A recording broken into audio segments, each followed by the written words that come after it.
plenty more issues to get through with my panel Royal Report host Caroline Di Russo and Gemma Tognini from GT Communications. Let's talk about Marsha Langton, one of the architects of the Indigenous voice. She thinks Australia is obligated to return stolen cultural land and compensate Indigenous people. Caroline, we knew this was coming. We shouldn't be surprised. Well, no, we're probably not surprised, and generally these sorts of conversations, they start in, you know, a very dark corner with a very small minority, and then they get bigger. So look, we know that the voice is the entree to the rest of the Uluru Statement, which the Prime Minister has committed to and which you referred to earlier in the show. And so it doesn't surprise me at all that all manner of other people are trying to bolt on all manner of other things while we're having this very big conversation.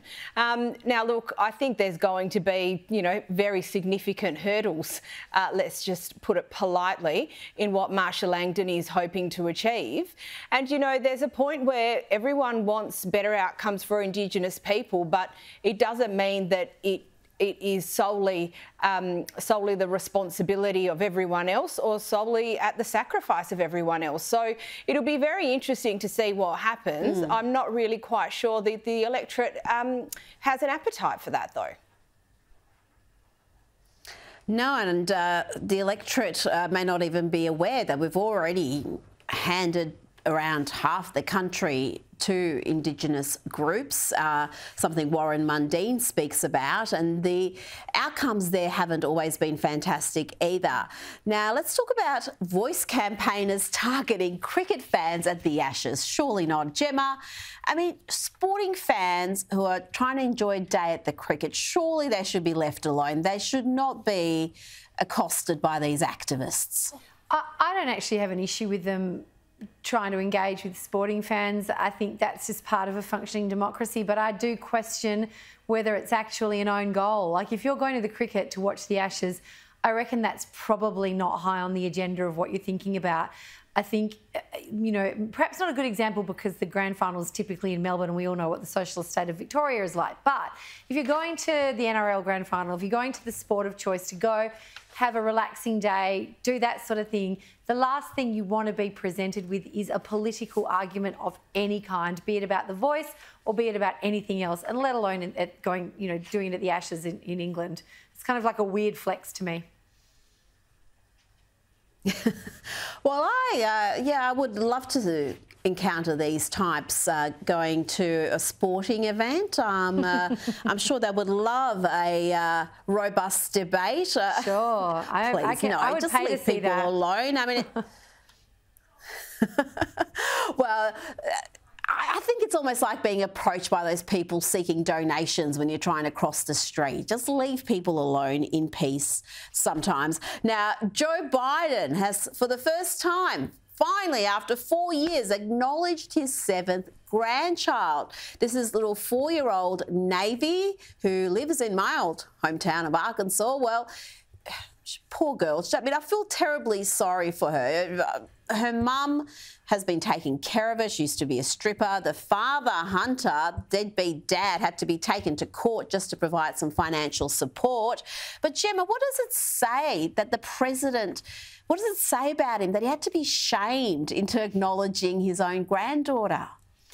I just think it's another layer of manure, frankly, on the Biden administration. But more broadly, what does it say about the American political media class? And you know, does the Democratic Party have no shame? Seriously, it's just, a couple of months ago, I was on a flight and I watched All the President's Men, Rita, and those of us who are of this vintage, well, actually, I wasn't quite born yet. However, I remember the story because I can read. But read like the Watergate scandal, and reading about that and watching that movie and just being astounded by what went down and how it happened.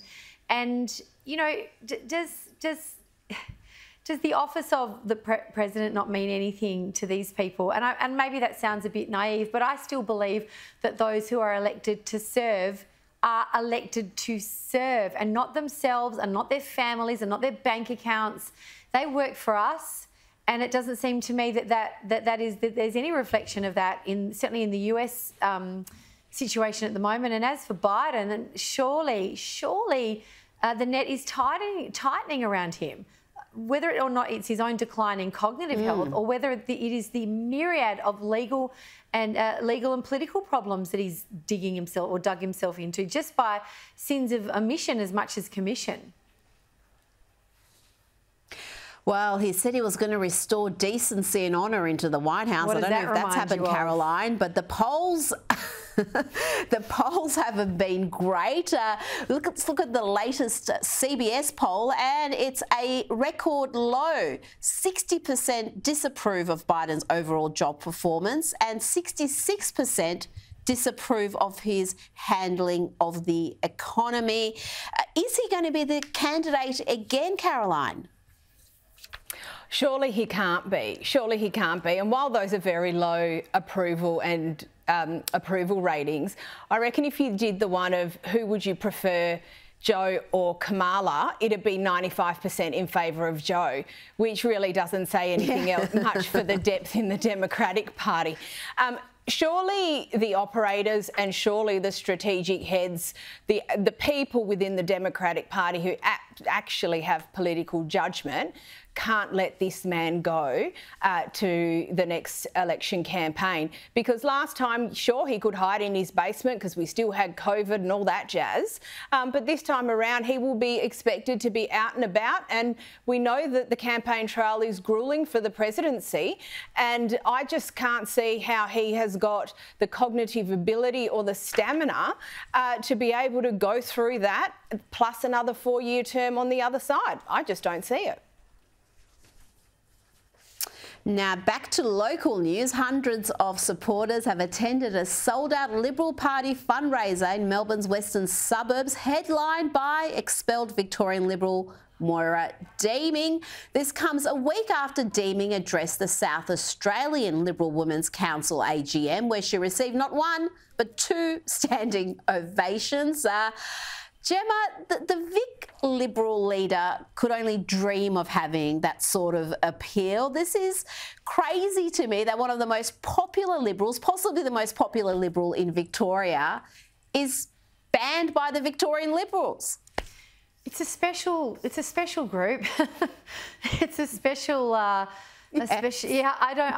trying to be. It's a family show, so I'm trying to keep it clean. But you know, I think I am a Conservative voter. That's going to shock absolutely nobody. And my demographic, 50 and lower, are the women that deserted the coalition at the last federal election and state election subsequent. So, for me, it's actually not particularly surprising because you can slice it any which way you want, but what happened to Moira Deeming, when I saw that story play out, all I saw was a bloke telling a woman to sit down and shut up. All I saw was a bloke telling a woman that you will talk when we tell you can talk, and you'll talk about the things that we'll let you talk about. And I'm not even a feminist reader, but I tell you what, I've had it up to the back teeth with that. And I think the Liberal Party in Victoria, I'm far from the expert on it, but as a Conservative female voter that stands for smaller government and all of those things, a business owner for 20 years, all that kind of stuff, it doesn't surprise me that everyday Australians who don't care about factions, moderates, right, left, that sort of thing, they just want good government, honest government, probably want to be able to choose to have gas in their home as well, all of that sort of stuff. It doesn't surprise me that they're gravitating towards really just boring common sense stuff like a woman can talk about being a woman and other women's stuff. Well, this was just such a massive own goal by John Pesutto. Absolutely clueless in every way. I cannot believe he has survived to still be leader. He's got this popular, courageous young woman who's gone along to a women's rights rally, was assaulted at that rally, both physically and verbally, and instead of standing with her, he condemns her. He makes all sorts of comments that, to me, seemed like defamatory. And he is now being sued by defamation by Moira Deeming. Ladies, Caroline Di Russo, Gemma Tognini, thank you so much for your time this evening.